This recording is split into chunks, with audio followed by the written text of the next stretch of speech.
se a igreja já definiu dogmaticamente a existência dos anjos, do pecado angélico, da existência dos demônios, por que tem tantas pessoas, e infelizmente às vezes até alguns pastores da igreja, que põem em causa a existência do demônio?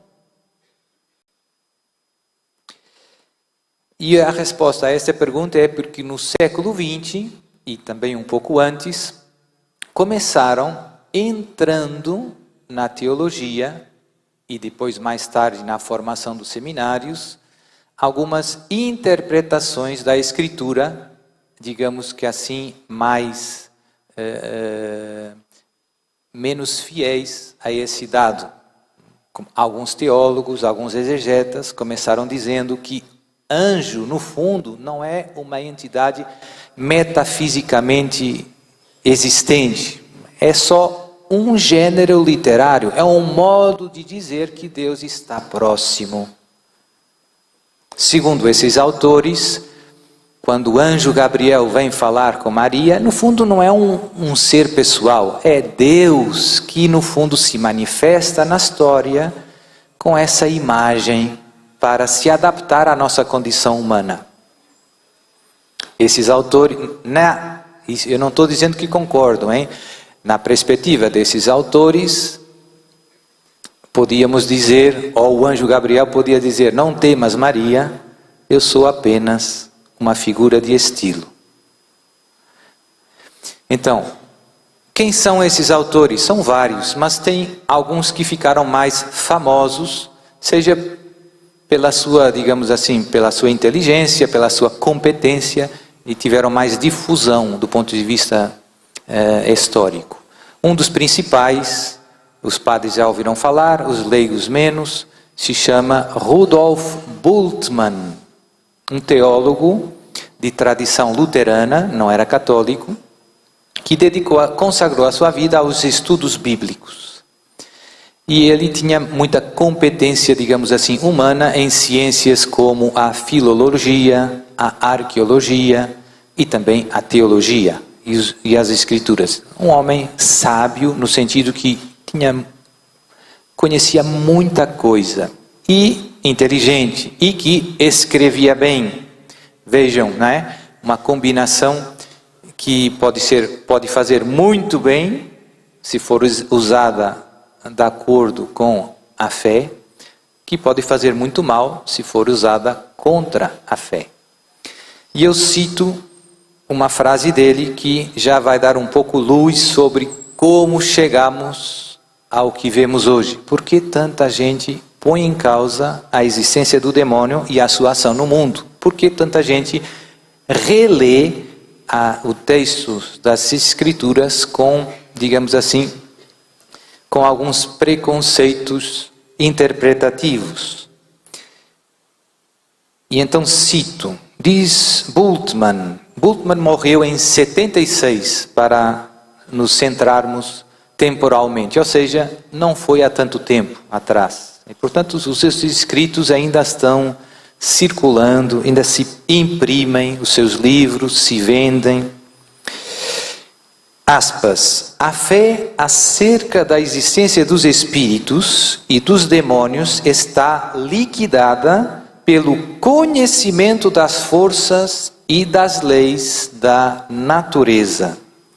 Não se pode usar a luz elétrica e a rádio, servir-se dos modernos instrumentos médicos e químicos, nos casos de doença, e depois acreditar no mundo dos espíritos e dos milagres do Novo Testamento. Fim de citação.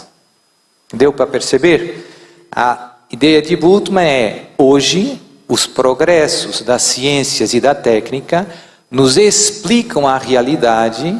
Nós agora conhecemos as causas profundas das coisas, e esse conhecimento é incompatível com a crença na existência dos anjos e dos milagres. Essa é a tese de Bultmann, que nos seus escritos ele tenta demonstrar e depois tenta aplicar. Relê o Novo Testamento, as Escrituras, tentando, digamos assim, peneirar e reinterpretar os anjos e os milagres. Então, isso tecnicamente, ele não é católico, portanto, no fundo não está vinculado ao magistério eclesiástico, não é? Mas, para nós católicos, isso é uma verdade contrária à fé. Né? Como eu dizia, a igreja definiu dogmaticamente a existência dos anjos e o seu pecado. Por isso, tecnicamente, é uma heresia. Mas, infelizmente, as teses de Bultmann, como ele escreve muito bem, como ele sabe muita coisa, sabia muitas línguas, como eu dizia, também muitos conhecimentos em arqueologia. Os livros dele e os textos dele são muito gostosos de ler e muito sedutores. E entraram em muitos âmbitos da teologia católica. Não deveria ter acontecido, ou deveria ter acontecido com um sentido crítico. Ou seja, nós podemos ler Bultmann, mas temos que peneirar. Tem coisas que claramente estão erradas, como essa que eu citei agora, né? Claramente é contrário ao que o magistério eclesiástico sempre ensinou. Mas entrou. Entrou, primeiro, como eu dizia, no âmbito da teologia e depois, pouco a pouco, também na formação eclesiástica. E por isso temos, não é um problema do Brasil, não é um problema da Europa, é um problema global. Entrou na formação de muitos seminários e de muitas universidades católicas essas teses de Bultmann. Podemos dizer que viraram, de um certo modo, moda. São aceites por muitos teólogos, muitos exegetas, e criaram dano. Porque se você ensina para um seminarista que o demônio e os anjos não existem, que é só um modo de falar, é uma figura de estilo, você depois, ele daqui a pouco tempo vai ser sacerdote, vai confessar, vai pregar a palavra e ele vai transmitir isso para o povo de Deus. Vai criar confusão e nós acabamos não nos defendendo, como dizia o nosso bispo, não conhecendo o nosso inimigo e não lutando contra ele. Dá confusão. E isto ajuda a explicar parcialmente porque aqui tem tão poucos exorcistas. Também as pessoas perguntam, padre, mas por que aqui não tem exorcistas? Pois não tem exorcistas porque muitos sacerdotes e alguns bispos já não creem na existência do demônio. Se não creem na existência do demônio, como é que vai nomear exorcista para expulsar uma figura de estilo? Não faz sentido. Nomear um exorcista, se eu creio que não existe o demônio, seria uma contradição. Mas esse não é o único motivo que explica porque temos tão poucos exorcistas. Tem outro motivo importante que você conheça, que é o fato de o Brasil, a Europa, vinham de uma tradição cristã e sobretudo católica. Todo mundo era batizado na igreja católica, todo mundo rezava o terço em casa com os pais, todo mundo fazia a primeira comunhão, se confessava. E então, o que é que isso dava? Dava uma grande proteção espiritual. E os casos de exorcismos eram, portanto, bastante raros. Quase ao ponto de não ser preciso exorcista, porque todo mundo vivia, muita gente caminhava na graça de Deus. Vivia os mandamentos. E em pouco tempo, também no século XX, nós vimos grandes mudanças. Em poucas décadas, tudo mudou rápido. Eu vejo lá nas minhas paróquias. Nas minhas paróquias, as pessoas mais velhas, os avós, eles contam que em crianças sempre rezaram o terço com os pais em casa e viviam a fé, como eu dizia.